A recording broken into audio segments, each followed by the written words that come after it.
Dios les bendiga. Somos el grupo que está conformado por la hermana Viviana Sánchez, la hermana Joana Beltrán y su servidor que les habla, César Castellanos. Y en esta ocasión vamos a dar respuestas a las preguntas dejadas en el ejercicio visto en clase.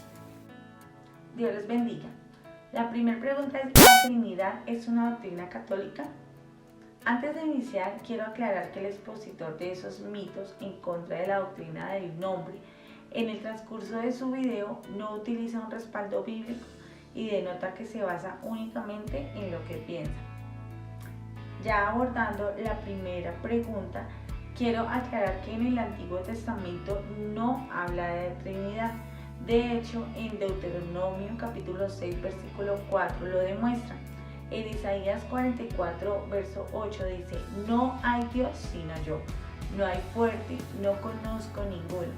En Isaías 43 habla de un Dios, un único Dios que vendría a salvar a su pueblo, entre otros textos que así lo demuestran tanto en el Antiguo como en el Nuevo Testamento. Es decir, ninguna parte de la Escritura dice que Dios sea tres personas, ni mucho menos que la iglesia primitiva haya creído en la Trinidad. Para añadir, según la historia humana, el término Trinidad empezó a usarse en el siglo IV a partir del Concilio de Nicea.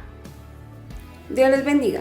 Para responder la segunda pregunta, que nos habla si Padre, Hijo y Espíritu son nombres propios, debemos primero mirar el significado de qué es un nombre propio.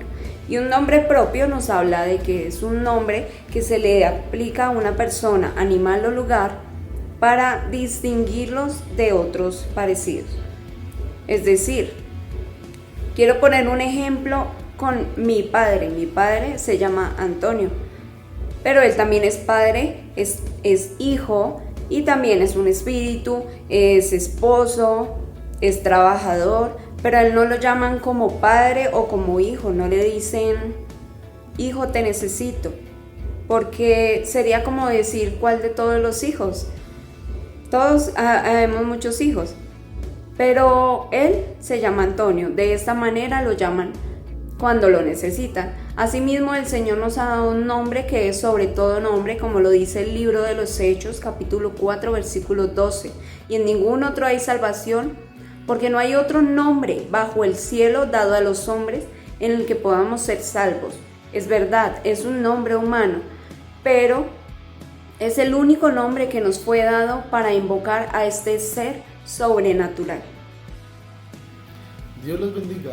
Bueno, la pregunta es: Mateo 28 y 19 fue alterada por los católicos. Este versículo bíblico ha sido de gran controversia porque es muy fundamental para la salvación del ser humano, ya que algunas doctrinas o religiones bautizan en este nombre, Padre, Hijo y Espíritu Santo, sin tener en cuenta que estos son títulos, más no son nombres. Entonces, investigando en las enciclopedias católicas, en la Enciclopedia Católica de 1913, en el volumen 2, la página 365, los católicos admiten y reconocen que la fórmula bautismal fue cambiada por la Iglesia Católica. La Enciclopedia Católica, volumen 8, Justino Mártir fue uno de los primeros padres de la Iglesia Católica Apostólica Romana y ayudó a cambiar el antiguo bautismo en el nombre de Jesucristo por el nombre de Padre, Hijo y Espíritu Santo. Cabe aclarar que Padre, Hijo y Espíritu Santo no son tres personas, son las tres manifestaciones de nuestro gran Dios y Salvador Jesucristo. Y como todo mandamiento tiene un cumplimiento, este mandamiento fue dado por el Señor Jesucristo y dio cumplimiento en el libro de los Hechos, capítulo 2, versículo 38, con el cual se aplica la fórmula correcta para la salvación y el perdón de pecados, el bautismo en el nombre del Señor Jesucristo. La cuarta pregunta es: ¿los apóstoles bautizaron en el nombre de Jesús? La respuesta es sí. Si analizamos las escrituras, prácticamente todos los apóstoles bautizaron en el nombre de Jesús. Para ello, veamos lo que dijo el apóstol Pedro en 3 oportunidades. Una de ellas en Hechos capítulo 2, versículo 38, el cual dice: y Pedro les dijo: arrepentíos y bautícese cada uno de vosotros en el nombre de Jesucristo para el perdón de los pecados y recibiréis el don del Espíritu Santo. Luego también cuando estaba en el concilio, Hechos capítulo 4 versículo 11 y 12, y también cuando Pedro estaba en la casa de Cornelio, el cual fue bautizado en el nombre de Jesús luego de haber recibido el Espíritu Santo. Eso lo encontramos en Hechos capítulo número 10. También podemos ver cómo Pablo enseñaba hablando acerca del bautismo en el nombre de Jesús. Un ejemplo de ello es el mensaje a las iglesias. También en Filipenses 2, versículos 9 y al 11 encontramos un hermoso texto que dice que nos dio un nombre, sobre todo nombre, el nombre de Jesús, indicando que el bautismo en realidad es en el nombre de Jesús. Y contrastando con lo que dice el exponente en Mateo 28, versículo 19, notemos que hay un paralelo de ese texto, el cual encontramos en el Evangelio de Marcos, capítulo 16, verso 15, donde dice, en mi nombre. También en Lucas dice, id y haced discípulos en mi nombre. Podemos concluir que la Biblia nos muestra no solo en un texto, sino en varios textos, que el bautismo es en el nombre de Jesús, ya que es el nombre sobre todo nombre.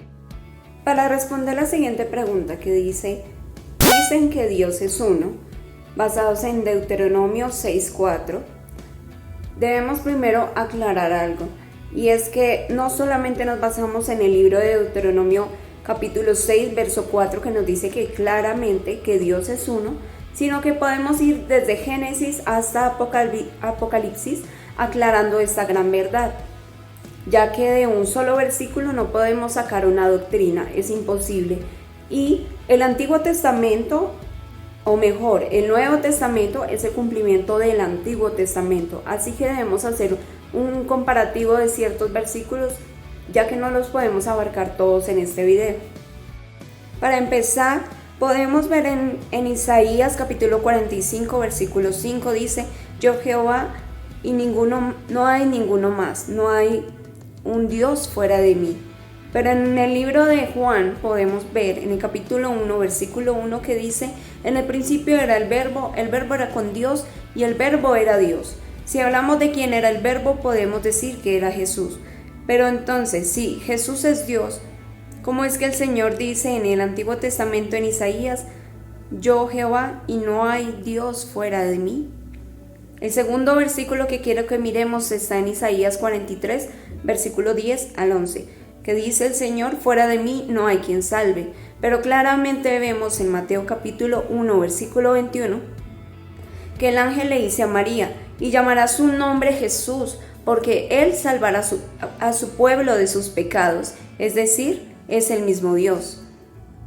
Podemos decir también que no es una unidad como este hombre dice, como un esposo y una esposa, porque serían dos personas distintas. Porque la palabra de Dios dice que Dios es único e indivisible. Además, si nos vamos al Antiguo Testamento, o si nos vamos en el Nuevo Testamento, podemos ver que el Señor varias veces dijo, yo soy el buen pastor, yo soy el camino, la verdad y la vida, yo soy el pan de vida, yo soy la puerta, entre otros. Pero el Señor en el Antiguo Testamento le dice a Moisés en la zarza ardiendo, eso lo podemos ver en el libro de Éxodo, que les dice que va a ir en el nombre de yo soy, es decir, que los dos son uno solo. Dios los bendiga. ¿Los judíos creían en un Dios trino? Bueno, a esto tenemos que decir que no.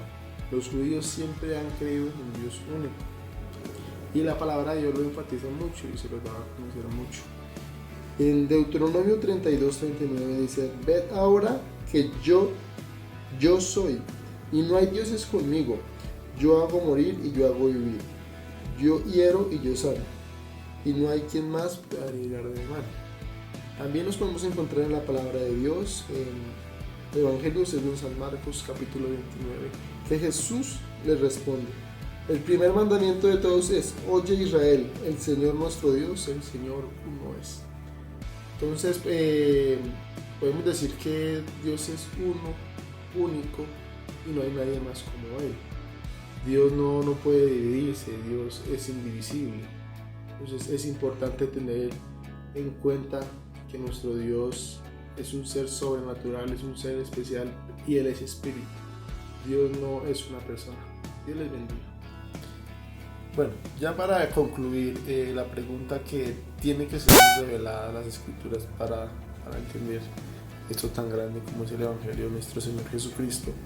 En la primera carta a los Corintios, capítulo 2, versículos 13 y versículos 14, nos dice lo siguiente: lo cual también hablamos no con palabras enseñadas por la sabiduría humana, sino con las enseñanzas del Espíritu, acomodando lo espiritual a lo espiritual.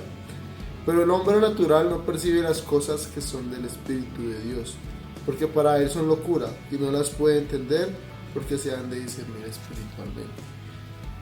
Podemos entender que nosotros como la Iglesia del Señor tenemos la verdad. El Señor Jesucristo nos ha respaldado por muchos años con la palabra profética más segura. Dice la palabra de Dios en 2 de Pedro, capítulo 1, versículo 19: tenemos también la palabra profética más segura, a la cual hacéis bien en estar atentos como a una antorcha que alumbra en un lugar oscuro, hasta que el día esclarezca y el lucero de la mañana salga en vuestros corazones. El 20 dice: entendiendo primero esto, ninguna profecía de la Escritura es de interpretación privada, porque nunca la profecía fue traída por voluntad humana, sino que los santos hombres de Dios hablaron siendo inspirados por el Espíritu Santo. Entonces nos damos de cuenta que la persona que no tiene el conocimiento de Dios no le ha sido revelada esta verdad. Puede leer la Biblia muchas veces, puede leer muchos libros de historia y de muchas cosas, pero si no tiene una revelación del Espíritu Santo para entender la palabra de Dios, muy difícilmente puede entender que la salvación y el bautismo es en el nombre de nuestro Señor Jesucristo. Dios les bendiga.